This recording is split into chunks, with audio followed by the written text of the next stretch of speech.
Good morning. आज chapter 4 अकेली हम पढ़ेंगे, अध्ययन करने वाले हैं जिसकी लेखिका मनु भंडारी। ओके, मनु भंडारी का जन्म 1931 मध्य प्रदेश के भानपुरा नामक गांव में हुआ था। मनु भंडारी के व्यक्तित्व के विकास में उनके पिता का बहुत बड़ा योगदान रहा।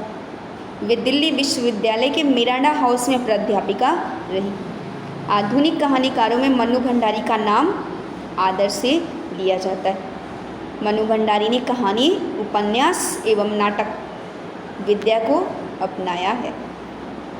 इनकी रचनाओं में देखें तो इनकी रचनाएं मैं हार गई, 3 निगाहों की एक तस्वीर, यह सच है, एक प्लेट सैलाब, त्रिशंकु, आंखों देखा, झूठ, ये कहानी है इनके।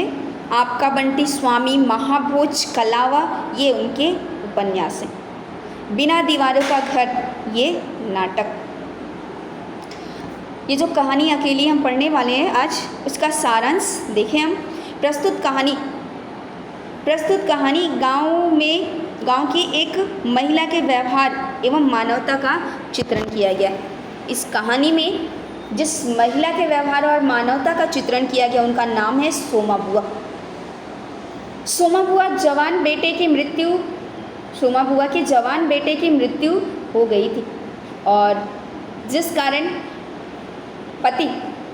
कारण सोमा बुआ के पति पुत्र वियोग की पीड़ा के कारण तीर्थों में रहा करते थे। पुत्र वियोग के कारण सोमा बुआ के पति सन्यासी हो गए, अतः बुआ अब अकेले जीवन व्यतीत करती है, क्योंकि एक पुत्र था वो भी अब छोड़ के जा चुका। अब पति हैं, उन्होंने भी घर बार त्याग दिया, पत्नी और घर बार को त्याग करके सन्यासी हो गए। अब सोमा बुआ को गांव में अकेले जीवन व्यतीत करना पड़ता है। गांव में किसी के यहाँ प्रसंग होता तो वे जी जान से काम करती, मन से काम करती। संबंधियों के यहाँ जाने के लिए मृत पुत्र की एकमात्र निशानी अंगूठी इन्होंने बेच दी, रिश्ते नाते निभाने के लिए उन्होंने जो उनके बेटे की एकमात्र निशानी बची थी वो क्या थी? अंगूठी। वो अंगूठी उन्होंने बेच दी। पर जिस न्योते के लिए उन्होंने अपनी बेटे की एकमात्र अंगूठी बेची, उसी रिश्तेदार के यहाँ से उन्हें कोई न्योता नहीं मिला। यह कहानी एक दुखी महिला की एकाकी जीवन, अकेलापन, एकाकी जीवन की संवेदना व्यक्त करती है। चलिए अब पाठ के आधार पे हम ये समझते हैं।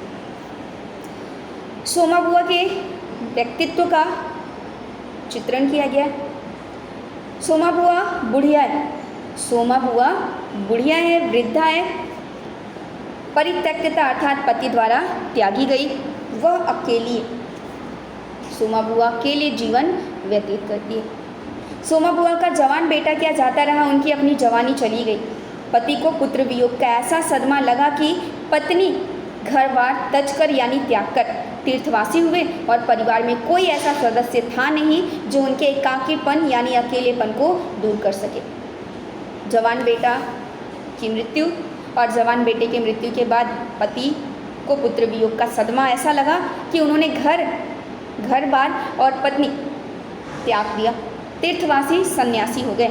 अब घर में कोई सदस्य बचा नहीं, अकेले अब सोमा बुआ को अपना जीवन व्यतीत करना पड़ा। पिछले 20 वर्षों से उनके जीवन की एक रास्ता अर्थात हमेशा एक जैसा रहना। पिछले 20 वर्षों से उन्होंने इसी तरह अकेले एक रास्ता, एक जीवन काटती रही।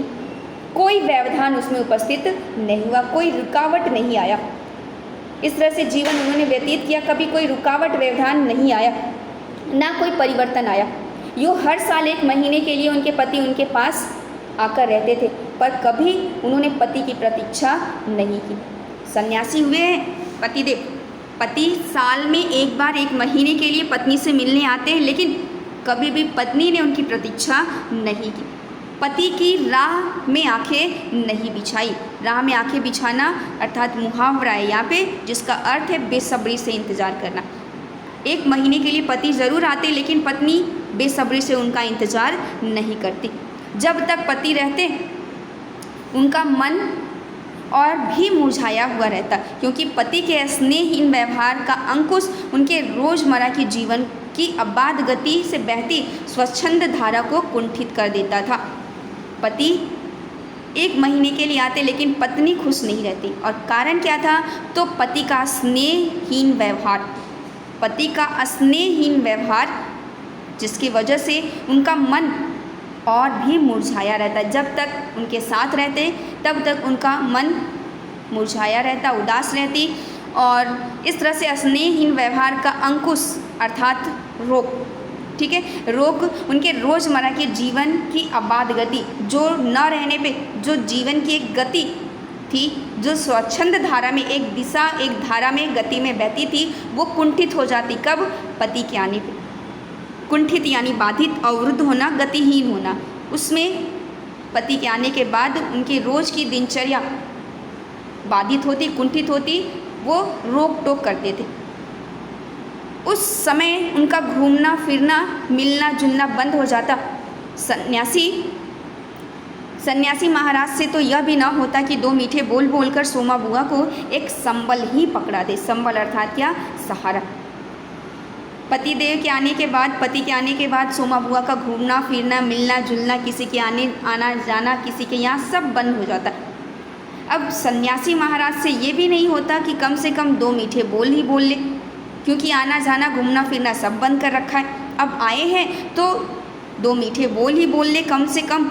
इसी 2 मीठे बोल के सहारे, मीठे यादों के सहारे, संबल अर्थात सहारा, मीठे यादों के सहारे उनके वियोग में 11 महीने काट दे। क्योंकि वो तो 1 ही महीने के लिए आते, 1 महीने के लिए आते। उसी 1 महीने में इतना स्नेह प्रेम मिले, 2 मीठे बोल के सहारे वो शेष के 11 महीने, वियोग के 11 महीने काट दे। पति को ये भी न सुहाता। अब इस स्थिति में सोमा बुआ को अपनी ज़िंदगी पास पड़ोस वालों के भरोसे काटनी पड़ती थी। 11 महीने जो होते वो पास पड़ोस वालों के भरोसे सोमा बुआ को अपनी ज़िंदगी काटनी पड़ती थी। किसी के यहाँ कोई मुंडन हो, छठी हो या जनेऊ हो, बुआ वहाँ पर पहुँच जाती और जी से काम करती, छाती फाड़ कर काम करती, मानो जैसे वो अपने ही घर में काम कर रही हो, जैसे मानो वो अपने ही घर में काम कर रही हो। इस तरह से बुआ को अपना जीवन काटना पड़ता था। बुआ कैसे पास पड़ोस वालों की भरोसे अपनी जीवन काटती? तो पड़ोस के यहाँ चाहे मुंडन हो या छठी हो या जनेऊ हो या फिर कोई शादी संबंधी कार्यक्रम या गमी यानी गम दुख संबंधी कार्यक्रम हो, बुआ वहाँ पहुँच जाती और छाती फाड़कर काम करती, यानी मन से काम करती, मानो वो दूसरे के घर में नहीं, जैसे अपने ही घर में काम कर रही हो।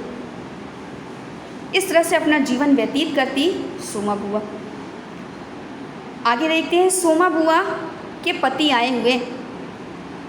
सोमा बुआ के पति वर्ष में 1 बार 1 महीने के लिए आते। वो समय घड़ी आ गया है, सोमा बुआ के पति आए हुए और अभी अभी कहा सुनी हो चुकी है, यानी सन्यासी महाराज से कुछ कहा सुनी हो चुका है बुआ का। बुआ आंगन में बैठे धूप खा रही है, पास रखी कटोरी से तेल लेकर हाथों में मल रही है और बड़बड़ा रही है, कुछ न कुछ बोले जा रही है। कटोरी में जो तेल रखा हुआ है वो तेल लेकर हाथों में मल रही है और कुछ न कुछ बड़बड़ाए जा रही है। इस 1 महीने में, कौन से 1 महीने?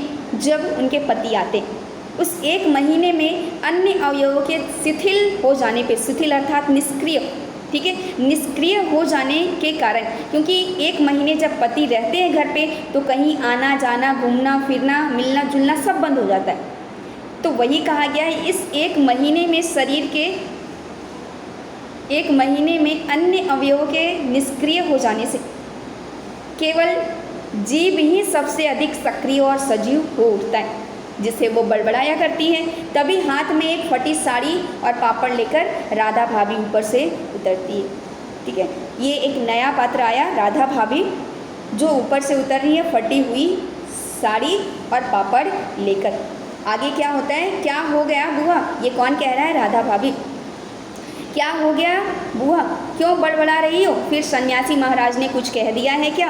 बुआ के इस बड़बड़ाने से राधा भाभी समझ गई कि सन्यासी महाराज से कुछ कहा सुनी हुई है। अरे मैं क्या कहीं चली जाऊं सो इन्हें सुहाता नहीं। सुहाता अर्थात अच्छा लगना, भाना, नहीं सुहाता यानी नहीं अच्छा लगना। तो बुआ कहती है कि मैं कहीं चली जाऊं तो इन्हें अच्छा नहीं लगता। कि इन्हें सन्यासी महाराज को कल चौके वाले किशोरी लाल के बेटे के यहाँ मुंडन था। किशोरी लाल के बेटे का मुंडन था, सारी बिरादरी का न्योता था। मैं तो जानती थी कि ये पैसे का ही गरूर है। गरूर अर्थात क्या? घमंड। ये पैसे का ही घमंड है जो मुंडन पर भी सारी बिरादरी वाले को न्योता है। बुआ राधा भाभी से बताती है कि कल किशोरी लाल के बेटे का मुंडन था, सारी बिरादरी वाले को न्योता दिया था। अब बताओ मुंडन में इतने बड़े प्रोग्राम कार्यक्रम की क्या ज़रूरत है? पैसे खर्च करने की क्या ज़रूरत है? मैं तो बस यही जानूं कि ये तो पैसे का ही घमंड है जो सारे बिरादरी वाले को बुलाया है, इतना खर्च किए जा रहे हैं। पर काम उन नई नवेली बहुओं से संभलेगा नहीं, सो जल्दी चली गई। बुआ बताती है आगे कि उनके घर में नई नवेली बहू है और उन लोगों से काम संभलेगा नहीं, इसलिए मैं जल्दी चली गई। हुआ भी वही, यानी उन नवी नवेली बहुओं के बारे में कहती है कि उनसे काम हुआ ढंग से नहीं और सरक कर बुआ ने राधा के हाथ से पापड़ लेकर सुखाने शुरू कर दिए। और क्या कहती है पापड़ सुखाने के दरमियान ही वो कहती हैं कि एक काम गत से नहीं हो रहा था, एक भी काम गत से नहीं हो रहा था। अब घर में कोई बड़ा बूढ़ा हो तो बतावे या कभी किया हो तो जाने। एक भी काम उन लोगों से ढंग से ठीक से नहीं हो रहा था और घर में बूढ़े बुजुर्ग थे नहीं कि उन्हें बताएं, और इन लोगों ने कभी किया भी तो नहीं था। आगे कमियों की ओर प्रकाश डालती है जो किशोरी लाल के यहाँ हुआ। कहती है गीत वाले औरतें मुंडन पर बन्ना बन्नी गा रही थी। कार्यक्रम था मुंडन का और गीत वाली औरतें बन्ना बन्नी गा रही है। कहती है यह गीत सुनकर तो मेरा हंसते हंसते पेट फूल गया, इतना हंसी आई बुआ को, और उसकी याद से ही कुछ देर पहले दुख का आक्रोश भूल गया। यानी किशोरी लाल के घर के यहाँ जो घटना घटित हुई वो बता रही है बुआ, और उसके पहले जो सन्यासी महाराज से तू मैं हुई थी, कहाँ सुनी हुई थी, वो दुख, वो आक्रोश सब धुल गया, गुस्सा उनका धुल गया। बातों बातों में अपने सहज स्वाभाविक रूप में वो कहने लगी, भट्टी पर देखो तो, यानी चूल्हे पर देखो तो अजब का तमाशा। और भट्टी पे क्या तमाशा है? तो समोसे कच्चे ही उतार दिए गए और इतने बना दिए गए कि 2 पंक्ति खिला दो। बुआ क्या कहती है कि वहाँ भट्टी पे चूल्हे पे अजब का तमाशा है, समोसा कच्चा बनाया और इतना अधिक बना दिया कि 2 बार भी खिला दो। और गुलाब जामुन इतने कम पड़ गए कि एक पंगत भी सही से न चले। गुलाब जामुन के बारे में क्या कहती है? इतने कम बना दिए कि एक पंगत यानी एक पंक्ति में जो लोग खाने के लिए बैठे होते हैं, एक पंक्ति भी सही तरीके से न चले। इस तरह से गुलाब जामुन बनाए गए, इतने कम बनाए गए। उसी समय खोआ मंगवा कर नए गुलाब जामुन बनाए। बुआ कहती है कि मैंने उसी समय किशोरी लाल के यहाँ खोआ मंगवाए और गुलाब जामुन बनाए। दोनों बहुएं और किशोरी लाल तो बेचारी इतना जस मान रहे थे कि क्या बताऊं। कहने लगे, अम्मा तुम ना होती तो आज भद उड़ जाती। भद उड़ना यानी इज्जत बिगड़ना, आज तो इज्जत बिगड़ जाती। अम्मा तुमने लाज रख ली। किशोरी लाल और दोनों बहुओं ने मेरी प्रशंसा की। यह बात कौन बता रहा है? सोमा बुआ, राधा भाभी से, जो किशोरी लाल के यहाँ हो चुका है। अम्मा तुमने लाज रख ली, ये किशोरी लाल ने कहा। मैंने तो कह दिया कि अरे अपने ही काम नहीं आवेंगे तो कोई बाहर से आवेगा क्या? ये तो आजकल रोटी पानी का काम है, नहीं तो मैं और भी सवेरे चली आती। बुआ क्या कहते किशोरी लाल से कि अपने काम नहीं आवेंगे तो दूसरे काम थोड़ी आवेंगे, मैं तो और भी जल्दी आ जाती, पर सन्यासी महाराज आए हुए हैं, उनके लिए रोटी पानी का काम रहता है, इसलिए थोड़ा लेट हो गया। अगर नहीं होते सन्यासी महाराज घर पे तो और भी सवेरे बुआ किशोरी लाल के यहाँ चली जाती। आगे क्या होता है? तो सन्यासी महाराज क्यों बिगड़ पड़े? आगे प्रश्न करती है कौन? राधा बुआ। राधा करती है किससे? सोमा बुआ से, कि तो सन्यासी महाराज क्यों बिगड़ पड़े? उन्हें तुम्हारा आना जाना कहीं अच्छा नहीं लगता बुआ? राधा ने प्रश्न किया सोमा बुआ से, क्या तुम्हारा आना जाना अच्छा नहीं लगता सन्यासी महाराज को? यो तो मैं कहूँ कहीं आऊँ जाऊँ सो इन्हें सुहाता नहीं, यानी इन्हें अच्छा लगता नहीं अगर कहीं आऊँ जाऊँ तो। फिर कल किशोरी लाल के यहाँ से बुलावा नहीं आया था। अब कारण बताया बुआ ने। क्या कारण बताया कि सन्यासी महाराज के बिगड़ने का कारण क्या था? तो किशोरी लाल के यहाँ से बुलावा नहीं आया था। बुआ बिना बुलाए उनके घर पर पहुँची थी। बुआ स्वयं कहती है, मैं तो कहूँ कि घर वालों का कैसा बुलाना। किशोरी लाल के घर परिवार को अपना परिवार घर परिवार मानती है बुआ। कहती है कि घर परिवार वालों को बुलाना कैसा, वे तो मुझे अपनी माँ से कम नहीं समझते, नहीं तो कौन भला भट्टी और भंडार घर का कामकाज चाबी मुझे सौंप दे। अपना समझते, अपनी अम्मा समझते, माँ के रूप में समझते, माँ से कम थोड़ी ही समझते। तभी तो अपने भट्टी यानी रसोई से संबंधित जो कार्यक्रम हुआ हो रहे थे, जो खाना बन रहा था और भंडार घर, वो सारे जिम्मेदारी बुआ के ऊपर सौंप दिया। अपना समझते तभी तो किशोरी लाल ने मुझे ये सारी जिम्मेदारियां दे दी। बुआ ये बात राधा भाभी के सामने रखती है, पर उन्हें कौन समझावे। सन्यासी महाराज को कहती है कि इन्हें ये बात कौन समझाए। सन्यासी महाराज को कहने लगे, तू जबरदस्ती दूसरों के घर में जाकर टांग अड़ाती है।